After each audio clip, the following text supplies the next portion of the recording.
আমার ওয়াইফ আমাকে বলল বউদের ঘুরতে নিয়ে যাওয়ার আবদারটা বিদ্যমান লে জামাই সমাজ।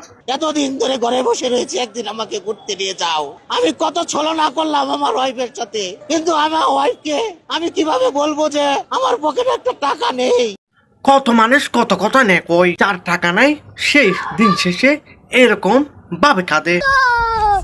তখন সে আমার মানি ব্যাগ দিল, গিয়ে দেখলো আমার পকেটে মাত্র 80 টাকা আছে। বউ জামাইয়ের কাছে আবদার করছে আমাকে এবার ঘুরতে নিয়ে যাও, কিন্তু জামাইয়ের পকেটে ছিল মাত্র 80 টাকা। এই কথাটা যে কোনো কারণ নয়, এই কথাটা হচ্ছে একজন শিক্ষকের যে আন্দোলন করতে গিয়ে একটা সাংবাদিকের কাছে এই কথাগুলা খুলে বলছে। আমার বউ অজরে কেঁদে দিল, বললো আমার আর ঘুরতে যাওয়ার দরকার নাই। হায় রে বউ মহোদয়, জামার পকেটে যখন 80 টাকা দেখলো তারপর বউ ওজোর কেঁদে দিল।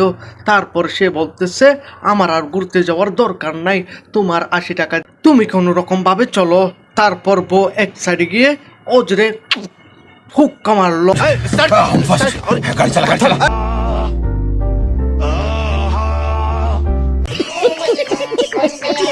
হে ব্রন, ভিডিওটা ভালো লাগলে সাবস্ক্রাইব করে পাশে থাকুন।